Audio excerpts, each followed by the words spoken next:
Today we're jumping into every performer's worst nightmare. Watching a recent performance and realizing you didn't do as good as you thought you did. Kill me now. We've all heard 1,000 times, you are your own biggest critic. Well, that's a fact. However, I think this can be a positive thing, especially when it comes to listening to your performance back. This can really shed a light on the areas you need to work on. Great example, the first time I ever heard myself back after having one too many drinks with my band before we played a show. You know, during the performance, I thought I nailed it and I was so badass. But when I heard the recording back, eesh. Well, that made me never want to do that again, so lesson learned. Have you ever heard your own voice on a voicemail or caught on camera and thought to yourself, God, I sound stupid? Well, that's what we're getting into today with this video from a recording of our live performance from last October. Believe me, it feels the same. We're gonna get a little vulnerable here. Because neither of us are super stoked about this performance. I'll say it right now, we were both coming off of colds in the weeks prior to this performance when it happened. Honestly, it doesn't really matter. It's not gonna make us feel any better about it, so let's just get into it.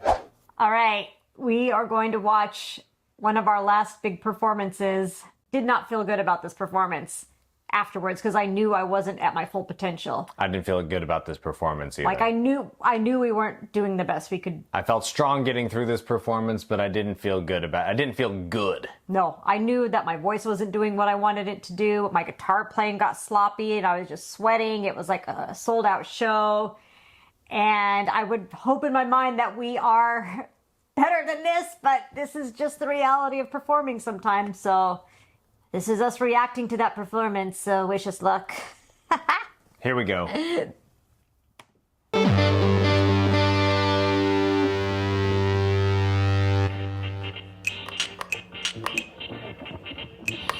The committee, They want you to fall.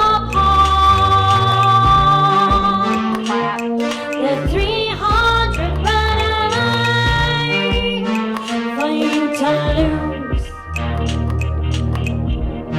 Get triggered and lose. Reasons to terminate you. Nothing they tell you is true. I wanna talk about the conspiracy always. The fact is we act upon them with that check of false lips. I'm right on the wheel, you and your comfortable small gauge. Your spirit's getting trapped, I think it's on the wall graves. Take the money and paint them this picture. Apathy is mantra in the vocal figure. Well, the kind of energy is type of thing there. that makes the brother get triggered. All hail the thief that leaving no sentence. Petty misdemeanor, got the merchant disappear. Played by the mind games of the fifth dimension. DA's officer, the shoplifting dismissals. Restock and watch your shop get in again. Give us something to believe in. Give us something to believe in. Governments will give a shit about. Definitely feeling some monotoneness. I don't know who's Through- not singing in key here. I think it's a combination of both. I'm bad. feeling, I can talk all day about how I was coming out of a cold, but that still feels so I was too. We were both under the weather, but come on, those harmonies, rough. not good. Freedoms. Give us something to believe in.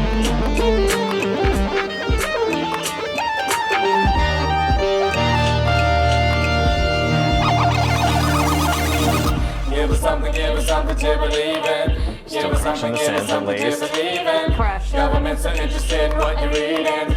Give us something to believe in. Lawmakers give $1 million homes to squander seizure. CIA love to manipulate just how you see it. Illegal surveillance, plots and poison the WikiLeaks it. Left and proper action, scrap a portion from the Apple Store. Should leave us open. Now you do target, leave us open. For them to use, you left us wide open.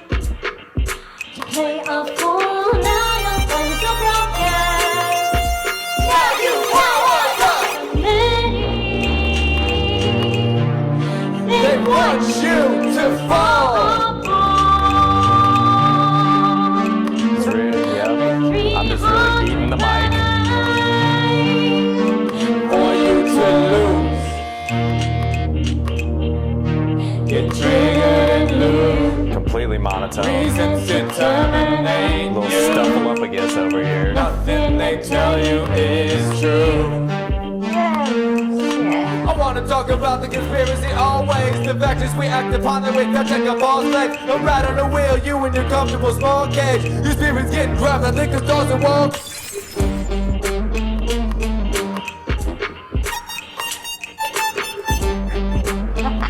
At least there's some audience support.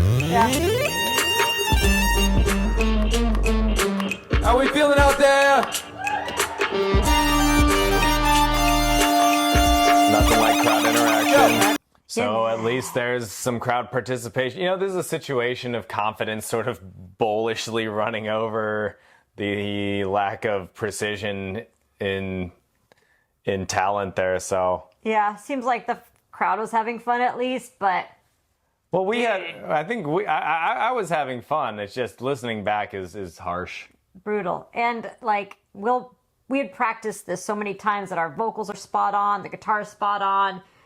My guitar wasn't too bad, but I had some feedback that, you know, just you get into a room, you actually do get into a different room and your amp works differently and your guitar does work differently. So you do have to like kind of manage that.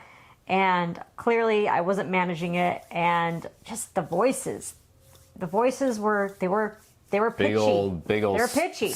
Couple of stuffed gooses over here. So anyways, it's so hard to watch these things and we don't always get to play sold out shows. So I was like super bummed on our performance, but you know. Let's get to the wrap up. Yeah. Oh God. Okay. Oh man. All right. Well, after watching and hearing that, let me say, don't let a bad performance stop you. For example, my old band Pretty Mouth, of course. Mm-hmm. We did this live. I'm familiar. Yes. We did this live televised recording and my bandmate sang backup vocals on this song and they were out of key. They were pitchy. Flat. They were flat, I think, from my memory.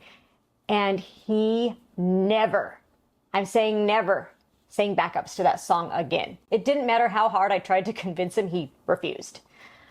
And look, I've had so many experiences of me listening to myself back on a live recording or watching a live video, and I've been so pitchy or out of key or flat or sharp, whatever. And yeah, it's totally embarrassing. It sucks, dude.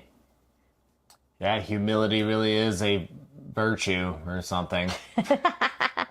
But look, not every performance is going to be perfect, and they rarely are. I mean, dude, I've been so drunk on stage before that I've forgotten how to play guitar, so this is not the worst thing that's ever happened. It's really important that you use these experiences of imperfection to learn what you actually need to progress in and what you need to work on. How the hell are you supposed to learn if you don't make mistakes? It's true. Right? I mean, just give yourself grace, you know? The best thing that you can do from listening to yourself is get better, so try to give yourself grace. Another great story that comes to mind was when we played a live radio broadcast show in LA that was kind of a big deal, and we messed up the song so bad that we actually just stopped playing, like dead silence, right? And it sounded kind of like just That's a pretty rough live broadcast. It was so bad, dude. And then I just burst out laughing, right? Which made Leaf, my cello player, he just starts cracking up. And our drummer, not laughing at all, okay? He was pissed, dude. And honestly, I don't think he ever got over that one. Yeah. And it was super unprofessional. But this is just where you have to have some humility, and you do have to not take yourself so seriously because we can't go back and fix it. The mistake happened. You gotta live with your mistakes. Exactly. Anyways, we hope you guys got something out of this today. If you have some embarrassing stage stories you feel like sharing in the comments, please do, and we'll see you in the next video.